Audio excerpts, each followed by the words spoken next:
പ്രിയപ്പെട്ടവരെ, നമ്മൾ ഇന്ന് മനസ്സിലാക്കാൻ പോകുന്നത് ട്രാൻസ്ലേറ്റ് ബൈ വെക്ടർ എന്ന ടൂളാണ്. ഇത് നമ്മൾ മനസ്സിലാക്കുന്നത് പാരലോഗ്രത്തിൻ്റെ ഏരിയ എങ്ങനെ കാണാമെന്ന ഒരു ആപ്റ്ററ്റ് നിർമ്മിച്ചുകൊണ്ടാണ്. അപ്പോൾ ഞാൻ ആദ്യം ഒരു പാരലോഗ്രാം ഇവിടെ ഉണ്ടാക്കുകയാണ്. നോക്കൂ,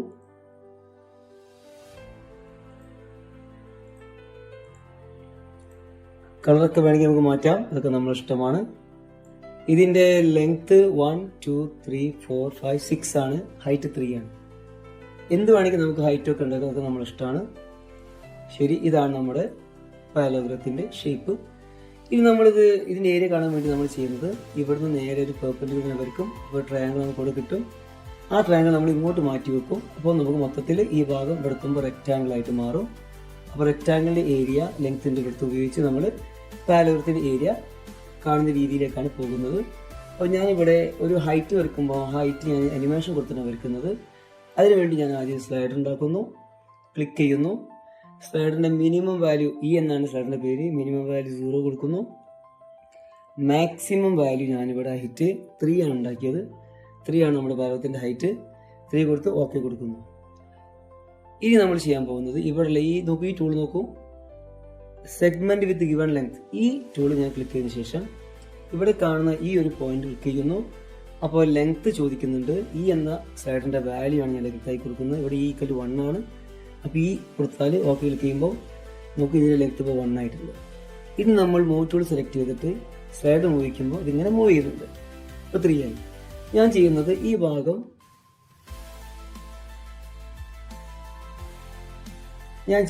ഈ പോയിന്റ് ക്ലിക്ക് ചെയ്ത് പിടിച്ച് ഇങ്ങനെ ഇവിടെ കൊണ്ടു വെക്കുന്നു. അപ്പോൾ കറക്റ്റ് പെർപെൻഡിക്കുലർ ആവുന്ന സമയത്ത് ഞാൻ ഈ പോയിന്റിന് ലോക്ക് ചെയ്യാണ്. ക്ലിക്ക് ചെയ്യുന്നു, സെറ്റിംഗ്സ് ബട്ടൺ ക്ലിക്ക് ചെയ്യുന്നു, ലോക്ക് ചെയ്യുന്നു. ഇനി നമ്മൾ നോട്ടുകൾ ഉപയോഗിച്ചിട്ട് ഇതിങ്ങനെ മൂവിക്കുമ്പോൾ ഒരിക്കലും അങ്ങോട്ട് മൂവ് ചെയ്യില്ല. പക്ഷെ നമുക്ക് എന്ത് ചെയ്യാം, സ്ലൈഡർ ഉപയോഗിച്ചതിൻ്റെ ലെങ്ത്ത് മാറ്റം വരുത്താൻ സാധിക്കും. ഓക്കെ, ഇനി നമ്മൾ ചെയ്യാൻ പോകുന്നത് ഈ ഒരു ലൈനിന് ബേസിന് പെർപെൻഡിക്കുലർ ആയിട്ട് ഈ പോയിന്റിലൂടെ ഒരു ലൈൻ വരയ്ക്കാൻ നമുക്ക് ആവശ്യമുള്ള ലൈനാണ്. അത് പെർപെൻഡിക്കുലർ ലൈൻ ടൂൾ എടുക്കുന്നു, എന്നിട്ട് ഈ അടിഭാഗത്ത് ക്ലിക്ക് ചെയ്യുന്നു, എന്നിട്ട് ഇവിടെ ഫിക്സ് ചെയ്യുന്നു. ഇപ്പോൾ ഇത് രണ്ടും ഇന്റർസെക്ട് ചെയ്യുന്നുണ്ട്. ആ പോയിന്റ് ഒന്ന് ഞാൻ മാർക്ക് ചെയ്യുന്നു. ഇനി നമുക്ക് ഇതിൻ്റെ ആവശ്യമില്ല, ഈ ലൈനിൻ്റെ ആവശ്യം ഇല്ല.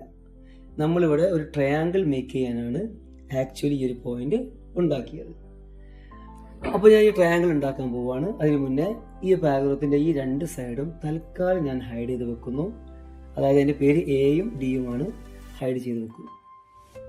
ഇനി ഞാൻ പോളിഗൺ ടൂൾ ഉപയോഗിച്ച് ട്രയാങ്കിൾ ഉണ്ടാക്കുമ്പം 1 2 3 ഈ ഒരു 3 പോയിന്റ് ഉപയോഗിച്ച് മാത്രമാണ് നിങ്ങൾ ട്രയാങ്കിൾ ഉണ്ടാക്കേണ്ടത്. ചിലപ്പോൾ ശ്രദ്ധിക്കുക, ഒരു അബദ്ധം സംഭവിക്കും. നമ്മൾ സ്ലൈഡ് മൂവ് ചെയ്യുന്ന സമയത്ത് ഈ പോയിന്റ് ഇവിടെ വന്ന് നിൽക്കും. ആ സമയത്ത് നിങ്ങൾ ട്രയാങ്കിൾ ഉണ്ടാക്കരുത്. അങ്ങനെ ഉണ്ടാക്കുമ്പോൾ നമ്മൾ സ്ലൈഡ് മൂവ് ചെയ്യുമ്പോൾ ട്രയാങ്കിൾ ഈ പോയിന്റ് കൂടെ താഴേക്ക് വരും. ഓക്കെ, ഇക്കാര്യം പ്രത്യേകം നിങ്ങൾ ശ്രദ്ധിക്കണം. ഇത് നമുക്ക് ഈ പോയിന്റ് ആവശ്യം ആക്ച്വലി ഇല്ല, അത് ഒഴിവാക്കി. ഇപ്പം നോക്കൂ, കണ്ടോ, താഴേക്ക് ഹൈറ്റ് വരുന്നു. പിന്നെ ഈ ഒരു ട്രയാങ്കിൾ അവിടെ വന്നിട്ടുണ്ട്. നമുക്ക് ഞാനിപ്പോൾ ഈ ഹൈറ്റ് സെലക്ട് ചെയ്തിട്ട് ഈ ലൈനിൻ്റെ വഴി ക്ലിക്ക് ചെയ്ത് ഡോട്ട് ലൈനാക്കി മാറ്റുന്നു.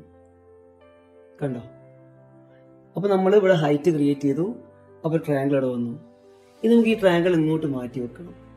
അതിന് വേണ്ടിയിട്ടാണ് നമ്മൾ ആക്ച്വലി എന്ത് ഉപയോഗിക്കുന്നത്, ട്രാൻസ്ലേറ്റ് ബൈ വെക്ടർ എന്ന ടൂൾ ഉപയോഗിക്കുന്നത്. അത് ഞാൻ നോക്കാം. അപ്പോൾ അതിന് ഞാൻ ഇവിടുത്തെ ഞാൻ സ്മൂത്തായിട്ട് ഉപയോഗിക്കാൻ വേണ്ടിയിട്ട് സ്ലൈഡർ ക്രിയേറ്റ് ചെയ്യുന്നു. സ്ലൈഡറിൻ്റെ പേര് ഇവിടെ H ആയിട്ടാണ് വന്നത്. മിനിമം 0 കൊടുക്കുന്നു.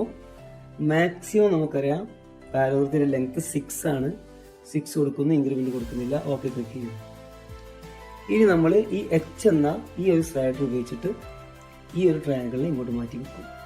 അതിനെ നമുക്ക് നോക്കാം. അതിനാണ് നമ്മൾ എന്ത് ഉപയോഗിക്കുന്നത്, ഈ ടൂൾ ഉപയോഗിക്കുന്നത്. നമുക്ക് ഈ ടൂൾ ഉപയോഗിക്കുമ്പോൾ നമുക്ക് എന്ത് വേണം, ചിത്രത്തിൽ കാണാം, ഒരു വെക്ടർ വേണം. അതിന് മുന്നേ നമുക്ക് എന്ത് ചെയ്യണം, ഒരു ചലിക്കുന്നൊരു പോയിന്റ് ഉണ്ടാക്കണം. അത് നമ്മൾ എന്താ ചെയ്യുക, ഈ ടൂൾ എടുക്കും, എന്നിട്ട് ഈ ഒരു എൻഡിൽ ക്ലിക്ക് ചെയ്യും. അപ്പം ലെങ്ത് ചോദിക്കുമ്പോൾ H എന്ന സ്ലൈഡറിൻ്റെ വാല്യൂ നമ്മൾ കൊടുക്കും. ഇനി H ഉപയോഗിക്കുമ്പോൾ നോക്കൂ, കണ്ടോ, ഇപ്പം എന്ത് ചെയ്യുന്നുണ്ട്, ഈ ഒരു പോയിന്റ് ഇങ്ങനെ അവസാനം 6 വരെ വരുന്നുണ്ട്. ഇനി ഞാൻ ഈ ഒരു ലൈന് ഹൈഡ് ചെയ്യുന്നു. നമുക്ക് ആ ലൈനിൻ്റെ ആവശ്യമില്ല, മറിച്ച് ഇതും ഇതുവരെ എന്ത് വേണം, ഒരു വെക്ടർ വേണം. വെക്ടർ അനുസരിച്ചിട്ടാണ് നമ്മൾ എന്ത് ചെയ്യുന്നത്, പോയിന്റിനെ ഈ ഒരു ട്രയാങ്കിളിൽ മുറിക്കുന്നത്. അപ്പോൾ ഞാൻ എന്ത് ചെയ്യുന്നു, ഇവിടെ വെക്ടർ ടൂൾ കൊടുത്തിട്ട് സ്റ്റാർട്ടിംഗ് പോയിന്റ് ഇവിടെ കൊടുക്കുന്നു, എൻഡ് പോയിന്റ് ഇവിടെ കൊടുക്കുന്നു. ഇനി നമ്മൾ മോട്ടൂൾ മൂവിക്കുന്ന സമയത്ത് സ്ലൈഡർ മൂവിക്കുന്ന സമയത്ത് നോക്കൂ ആ പോയിന്റ് മൂവ് ചെയ്യുന്നുണ്ട്, അതിൻ്റെ കൂടെ ഒരു വെക്ടറും ഉണ്ട്. ഇനി നമ്മൾ മനസ്സിലാക്കാൻ പോകുന്ന ട്രാൻസ്ലേറ്റ് ബൈ വെക്ടർ എന്ന ടൂൾ എടുത്തിട്ട് ജസ്റ്റ് ഇതിൻ്റെ മേലെ ക്ലിക്ക് ചെയ്യും. കാരണം നമുക്കറിയാം ഈ ടൂൾ എടുക്കുമ്പോൾ തന്നെ നമ്മൾ പറയുന്നുണ്ട്, നോക്കൂ നിങ്ങൾ ആദ്യം ഒബ്ജക്റ്റ് സെലക്ട് ചെയ്യുക, എന്നിട്ട് വെക്ടർ സെലക്ട് ചെയ്യുക. അപ്പോൾ നമ്മൾ ഞാൻ എന്ത് ചെയ്യുന്നു, ഈ ടൂൾ എടുത്തതിന് ശേഷം ഈ ഒരു ഒബ്ജക്റ്റ് ട്രയാങ്കിൾ എന്ത് ചെയ്യുന്നു, ഞാൻ സെലക്ട് ചെയ്യുന്നു, ട്രയാങ്കിൾ സെലക്ട് ചെയ്യുന്നു, എന്നിട്ട് ഈ വെക്ടർ സെലക്ട് ചെയ്യുന്നു. ഇപ്പം നോക്കൂ ഈ ഒരു ട്രയാങ്കിൾ ഈ വെക്ടറിൻ്റെ അറ്റത്തേക്ക് വന്നു, അതായത് ഈ ഒരു പോയിന്റ് വെക്ടറിൻ്റെ അറ്റത്തേക്ക് വന്നു. ഇനി നമുക്ക് എച്ച് എന്ന സ്ലൈഡ് ഉപയോഗിച്ച് നോക്കാം. കണ്ടോ, ഇപ്പോൾ കൃത്യമായിട്ട് ഉപയോഗിച്ച് അറ്റത്ത് എത്താൻ സാധിക്കുന്നുണ്ട്. ഇപ്പോൾ ഈ മൊത്തം പാരഗ്രാഫ് എന്തായിട്ടുണ്ട്, ഇങ്ങനെ ഒരു റെക്റ്റാങ്കിൾ ആയിട്ട് മാറിയിട്ടുണ്ട്. നമുക്ക് വേണമെങ്കിൽ ഇവിടെ അവസാനിപ്പിക്കാം, പക്ഷേ കുറച്ചും കൂടി കാര്യങ്ങൾ ചെയ്യാൻ സാധിക്കും. നോക്കൂ ഇവിടെ ഞാൻ ഈ എന്ന സ്ലൈഡ് ഉപയോഗിക്കുമ്പോൾ ഇതിങ്ങനെ അവസാനം താഴെ മുട്ടുമ്പോൾ മാത്രം നമുക്കിത് വന്നാൽ മതിയെങ്കിൽ, ഈ ട്രയാങ്കിൾ വന്നാൽ മതിയെങ്കിൽ നമ്മൾ ചെയ്യേണ്ട ഒരു കണ്ടീഷൻ അതാണ്. ഈ ട്രയാങ്കിൾ മേലെ റൈറ്റ് ക്ലിക്ക് ചെയ്യുക, സെറ്റിംഗ്സ് ബട്ടൺ ക്ലിക്ക് ചെയ്യുക, എന്നിട്ട് അഡ്വാൻസ് എന്ന ഭാഗത്ത് ഈ ട്രയാങ്കിൾ എപ്പോൾ കാണുമെന്ന കണ്ടീഷൻ കൊടുക്കുക, കണ്ടീഷൻ ടു ഷോ ഒബ്ജക്റ്റ് കൊടുക്കുക. അപ്പോൾ ഞാൻ പറയുന്നത് എത്രയാണ്, ഇതിൻ്റെ വാല്യൂ 3 ആകുമ്പോൾ, ഇത് വന്ന് 3ൽ മുട്ടുമ്പോൾ 3 ലെങ്ത് ആകുമ്പോൾ ഇത് കണ്ടാൽ മതി. അപ്പോൾ ആ ഒരു ഒബ്ജക്റ്റ് സെലക്ട് ചെയ്യണം, നിർബന്ധമാണ്. എന്നിട്ട് അവിടെ ഇങ്ങനെ കൊടുക്കുക, ഈ is equal to 2 equal to ഇട്ടാൽ ഈക്വൽ ടു എന്നർത്ഥം വരുള്ളൂ. 3 ഞാൻ എന്ത് ചെയ്യുന്നു, എൻ്റർ ചെയ്യുന്നു, എൻ്റർ ചെയ്തു, ക്ലോസ് ചെയ്യുന്നു. ഇപ്പോൾ ഇവിടെ ഇത് കാണുന്നുണ്ട്, കാരണം ഇതിൻ്റെ വാല്യൂ 3 ആണ്. ജസ്റ്റ് ഒന്ന് കുറച്ച് നോക്കാം, ഉണ്ടോ അത് പോയിട്ടുണ്ട്, ആ ഒരു ട്രയാങ്കിൾ അവിടെ നിന്ന് പോയി. ആ 3 എത്തുന്ന സമയത്ത് അത് വരുന്നുണ്ട്. ഓക്കെ, ഇത് നോക്കൂ, ഞാൻ എച്ച് ഈ ട്രയാങ്കിൾ ഓൾറെഡി ഇവിടെ ഉണ്ട് കേട്ടോ. ഞാൻ എച്ച് ലാസ്റ്റിലേക്ക് വെക്കുന്നു, ഇത് ലാസ്റ്റിലേക്ക് വെക്കുന്നു. ഇപ്പോൾ നമ്മൾ കാണുന്നത് നമ്മൾ മൂവ് വയ്ക്കുന്ന ഈ ട്രയാങ്കിളാണ്. മറ്റേ ട്രയാങ്കിൾ ഓൾറെഡി ഇതൊക്കെ ഇത് 3 വരുന്നുള്ളൂ. അപ്പോൾ നമുക്ക് ഇത് ഇപ്പം വേണ്ട, ഈ രണ്ടാമത്തെ ഈ ട്രയാങ്കിൾ മൂവ് ചെയ്യുന്ന ട്രയാങ്കിൾ നമുക്ക് ഇപ്പം വേണ്ട. നമുക്ക് എന്താ മതി, ഇതിങ്ങനെ പോയി സ്ലൈഡ് മൂവ് ചെയ്ത് ഈ ട്രയാങ്കിൾ വന്നതിന് ശേഷം ഇത് വന്നാൽ മതി. അല്ലെങ്കിൽ എച്ചിൻ്റെ വാല്യൂ ഇപ്പോൾ 0 ആണ്, 0 ആകുന്ന സമയത്തല്ല അത് വേണ്ടത്, എച്ചിൻ്റെ വാല്യൂ 0നേക്കാൾ വലുതാകുമ്പോൾ വന്നാൽ മതി. അപ്പോൾ ഞാൻ എന്ത് ചെയ്യുന്നു, ഇവിടെ സെലക്ട് ചെയ്യുന്നു, അതിൻ്റെ സൈഡുകളൊക്കെ ഒന്ന് സെലക്ട് ചെയ്ത് വെച്ചേക്കാം, സൈഡൊക്കെ നമുക്ക് ആവശ്യമുണ്ട്. എന്നിട്ട് അതിന് റൈറ്റ് ക്ലിക്ക് ചെയ്തതിന് ശേഷം ഞാൻ പറയുന്നു എനിക്കിത് എപ്പോഴാണ് വേണ്ടത്, അഡ്വാൻസ് ക്ലിക്ക് ചെയ്യുന്നു, ഞാൻ പറയുന്നു എച്ചിൻ്റെ വാല്യൂ ഗ്രേറ്റർ ദാൻ 0 ആകുമ്പോൾ എനിക്ക് കണ്ടാൽ മതി, അത് വന്നാൽ മതി. നോക്കൂ, എൻ്റർ ചെയ്യുന്നു. ഇപ്പോൾ ഇവിടെ എന്തുകൊണ്ട് വരുന്നത്, എച്ചിൻ്റെ വാല്യൂ 0 വലുതാണ്. നോക്കൂ, ഇപ്പോൾ എച്ചിൻ്റെ വാല്യൂ 0 ആണ്, അവിടെ അത് പോയി. ഒരു മങ്ങൽ കാണാം, അത് എത്തുമ്പോൾ ഇവിടെ എത്തുമ്പോൾ ഒരു മങ്ങൽ കാണാം, മങ്ങി. അത് തിരിച്ചറിയാൻ നമുക്ക് എന്ത് ചെയ്യാം, ഇതും കൊണ്ട് നീക്കാം. ഇപ്പോൾ ഇല്ലല്ലോ, ഇനി നമുക്ക് എച്ചിൻ്റെ വാല്യൂ 0 ആക്കി വെക്കാം. അപ്പോൾ അതില്ല, എച്ചിൻ്റെ വാല്യൂ 0 വലുതാകുമ്പോൾ അതുണ്ട്. അപ്പോൾ നമുക്ക് രണ്ടും കൂടി ഇങ്ങനെ ജോയിൻ ചെയ്യാൻ നോക്കൂ. ഈ ഒരു ലൈനിങ് ഇങ്ങനെ വന്ന് അപ്പോൾ ട്രയാങ്കിൾ വന്നു. ഈ നോക്കൂ, ഇത് നിൽക്കുമ്പോൾ ആ ട്രയാങ്കിൾ ഇങ്ങനെ മൂവ് ചെയ്ത് ഇപ്പുറത്തുനിന്ന്. അപ്പോൾ ഈ ഒരു ട്രയാങ്കിൾ അവിടെ കിടക്കുന്നത് ഇപ്പോൾ നമുക്ക് എന്താ റെക്റ്റാങ്കിൾ കിട്ടിക്കഴിഞ്ഞു, പാരഗ്രാഫ് നമ്മൾ റെക്റ്റാങ്കിളാക്കി മാറ്റിക്കഴിഞ്ഞു. എന്നാൽ ഇവിടെ നോക്കൂ, ഇവിടെ നമ്മൾ ലാസ്റ്റ് ഇങ്ങനെ നീക്കുന്ന സമയത്ത് ഈ ലൈനൊക്കെ വരുന്നുണ്ട്, നമുക്കതൊക്കെ വേണമെങ്കിൽ ഹൈഡ് ചെയ്യാം. ഉണ്ടോ, നമുക്ക് ഹൈഡ് ചെയ്തൊക്കെ നമ്മൾ ഇഷ്ടമാണ്.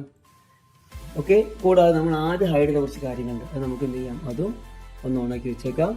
അത് എ എന്നൊരു ഭാഗം വരുന്നു, ഈ ഭാഗത്തുള്ള ലൈനാണ്. പിന്നെ ഡി താഴെ ഭാഗത്തിൽ അത് വേണ്ട ഓണാക്കി വെച്ചേക്കാം. ഈ നമ്മൾ തുടങ്ങുന്നു, നോക്കൂ, ഈ സ്റ്റാർട്ട് ചെയ്യുന്നു, അപ്പോൾ ലൈനിങ് ഇങ്ങനെ വരുന്നു, കണ്ടോ. ഇനി നമ്മൾ എന്ത് ചെയ്യുന്നു, ആ ഒരു ട്രയാങ്കിൾ മൂവ് ചെയ്യുന്നു. ഇപ്പം നമുക്ക് എന്ത് കിട്ടി, ഒരു പാരഗ്രാഫിന് പകരം റെക്റ്റാങ്കിൾ കിട്ടി. പാരഗ്രാഫിൻ്റെ ഏരിയ റെക്റ്റാങ്കിൾ ഏരിയക്ക് ഈക്വലാണ്.